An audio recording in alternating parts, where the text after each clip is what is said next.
ও মাই god, এখন শুধু বুক ফাটিয়ে বলতে ইচ্ছে করছে, দেখো আমি হাওড়া ব্রিজের উপর দাঁড়িয়ে আছি। হ্যাঁ, এটাই সেই বিখ্যাত হাওড়া ব্রিজ, যার উপর আমি দাঁড়িয়ে এখন কথা বলতেছি। তো কেমন আছো তোমরা ফ্রেন্ডস? এইমাত্র হাওড়া রেল স্টেশন থেকে বের হলাম। বের হওয়ার পর যেহেতু অনেক ছোটাছুটি করছি সারাদিন, ক্ষুধাও পেয়ে গেছে, আশেপাশে হোটেল খুঁজে দেখতেছি। এই যে দেখেন, আমরা দাঁড়ায় আছি এখন হাওড়া রেল স্টেশনের ঠিক সামনে। লাল লাল বিল্ডিং পিছনে দাঁড়ায় আছে, এইটাই সেই রেল স্টেশন, বিখ্যাত হাওড়া রেল স্টেশন।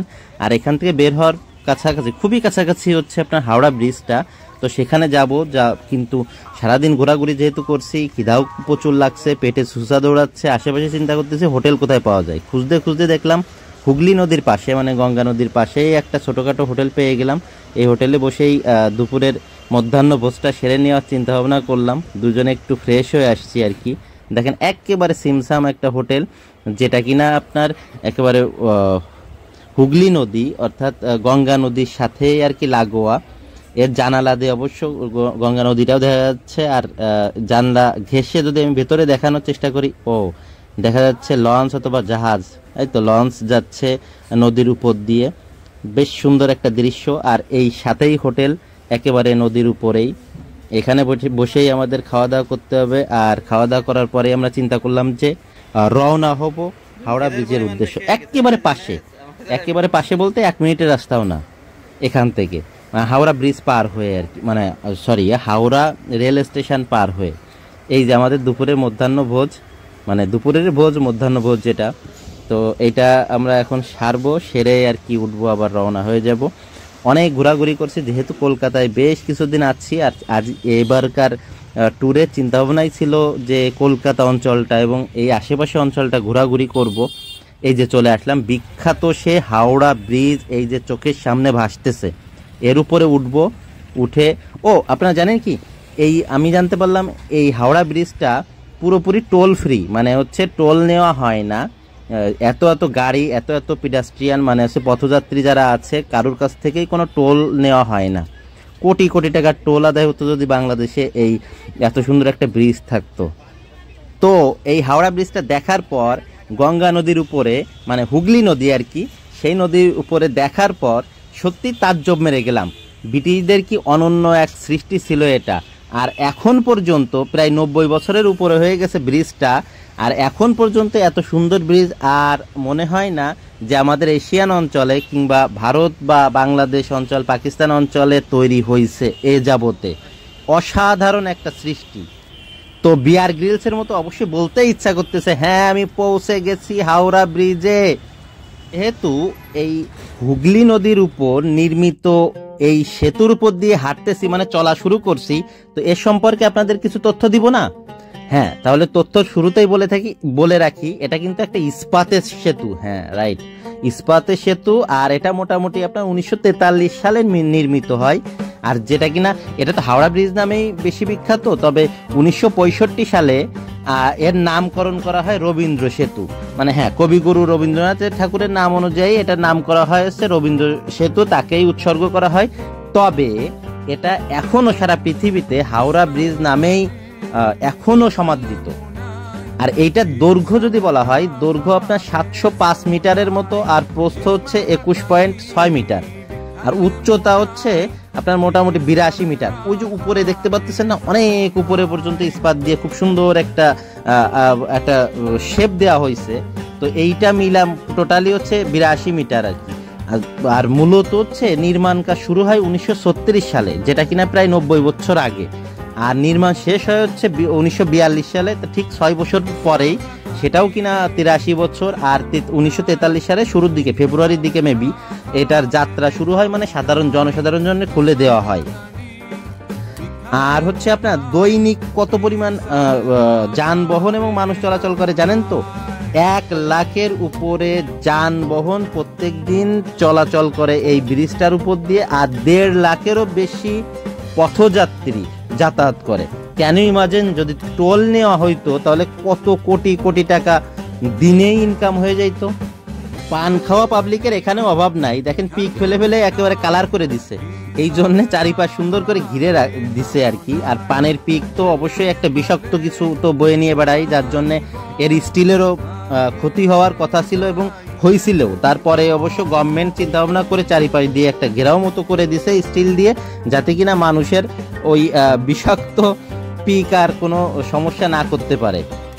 আমরা অবশ্য ফুটপাথ দিয়ে হাঁটতেছি, হ্যাঁ হাঁটার জন্য কিন্তু ফুটপাথটাই, আর ভেতরে তো এই 6 লেনের রাস্তায় আপনার, হ্যাঁ লেনটা হচ্ছে 6 লেনের করা হয়েছে। 6 লেনের রাস্তার ভেতর দিয়ে তো সাধারণ মানুষ চলাচল অবশ্যই করতে পারবে না, পিডাস্ট্রিয়ান যারা আছে আর কি পথচারী, তাদের জন্য দুই পাশেই দেখলাম খুব সুন্দর করে ফুটপাথ দিয়ে দেওয়া হয়েছে, আপনারা যে যার মতো হেঁটে যাইতে পারেন।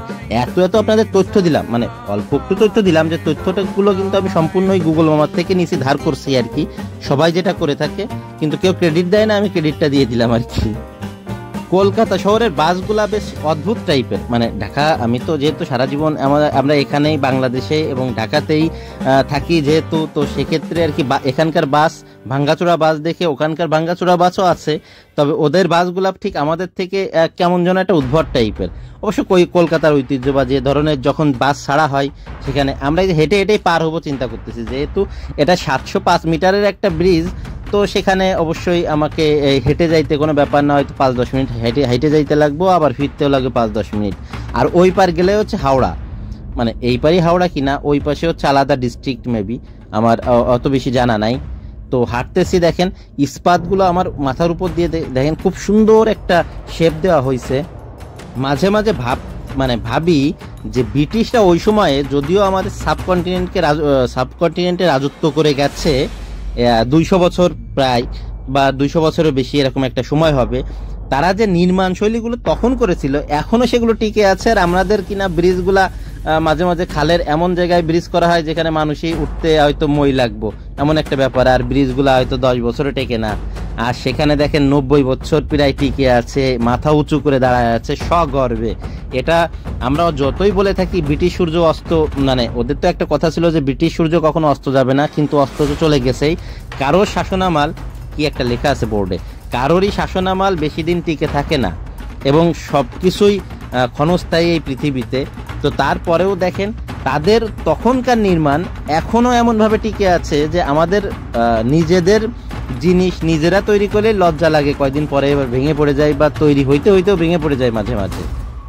আমার বাংলাদেশি ভিউয়াররা, মানে বাংলাদেশ থেকে যারা আসছেন, তারা কে কে হাওড়া ব্রিজে আসছেন অবশ্যই কমেন্ট করতে ভুলবেন না, মানে কমেন্ট করে জানাবেন যে কে কে হাওড়া ব্রিজটাই এসেছেন, হাওড়া ব্রিজের উপর দিয়ে এরকম আমার মতো ঘোরাঘুরি করছেন আর এত সুন্দর করে এই দৃশ্যগুলো উপভোগ করছেন, অবশ্যই কমেন্ট বক্সে জানাবেন।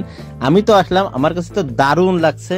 আর এই ব্রিটিশ দেশে ঐতিহ্যবাহী জিনিসটা দেখার পর সেটা নিজেই আর কি একটা চিন্তায় মাথার মধ্যে চলে আসছে যে এত সুন্দর একটা নির্মাণ শৈলী তারা করে গেছিল, এতদিন টিকে আছে, আমরা করলামটা কি?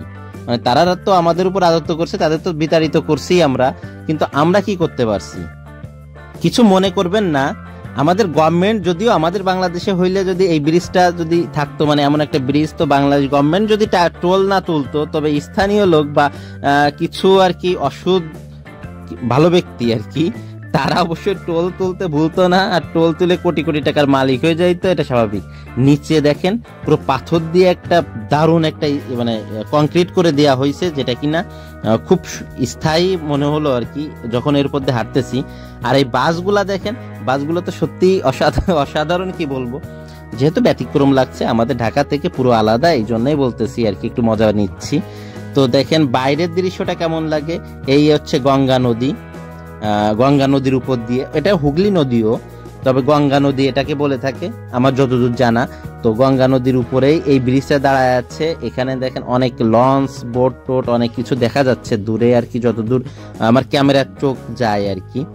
আর এখানকার ট্যাক্সিগুলো দেখছেন তো, এই ট্যাক্সিগুলা হলুদ কালারের, এই ট্যাক্সিগুলা কিন্তু আগামী 3-4 বছর পরে যে ইন্ডিয়ান গভর্নমেন্ট বা কলকাতা গভর্নমেন্ট বা পশ্চিমবঙ্গ গভর্নমেন্ট কিন্তু এটাকে উঠাই দেওয়ার চিন্তা ভাবনা করতেছে, কিন্তু ঐতিহ্য হিসেবে এখনো টিকে আছে আর কি। ও হ্যাঁ, হাওড়া ব্রিজের মতো করে আরো 3টা ব্রিজ আছে, মানে টোটালি 4টা ব্রিজ, এটা 4টা যে ব্রিজ আছে তার মধ্যে কিন্তু হাওড়া ব্রিজটা একটা, এবং কলকাতার আশেপাশে এই 4টা, তার মধ্যে আমি নামও তো ভুলে গেছি, সে যাই হোক।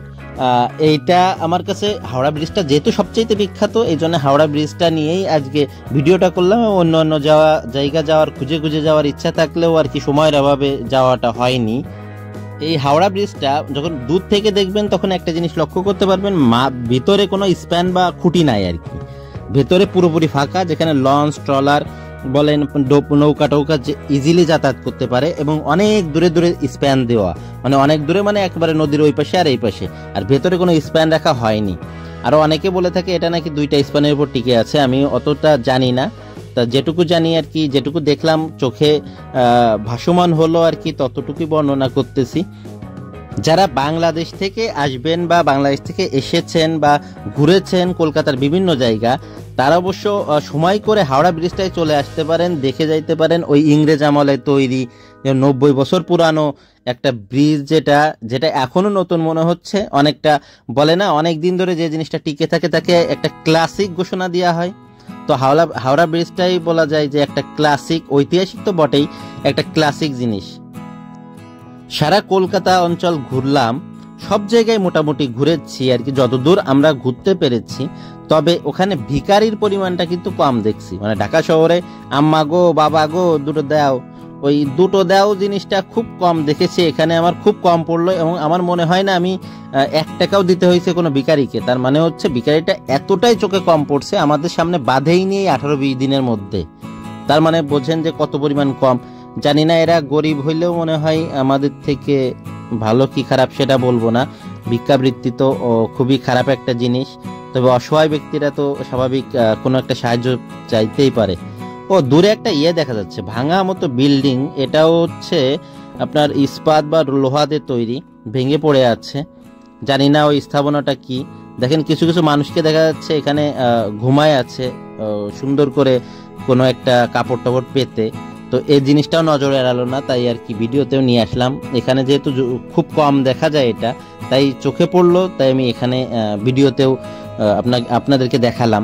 তবে ব্রিজটা ঘুরে এর অনুভূতিটা নিয়ে আসলে একটা অসাধারণ অনুভূতি ছিল, খুবই সুন্দর। হাওড়া ব্রিজটা কিন্তু একটা দর্শনীয় প্লেস, আপনার ইন্ডিয়ায় বিশেষ করে হচ্ছে কলকাতায় যারা আসেন তারা কিন্তু আপনারা একটু সময় কাটায় যাইতে পারেন, এই হাওড়া ব্রিজটায় এসে হাওড়া ব্রিজটা একটু ঘুরে দেখে যাইতে পারেন।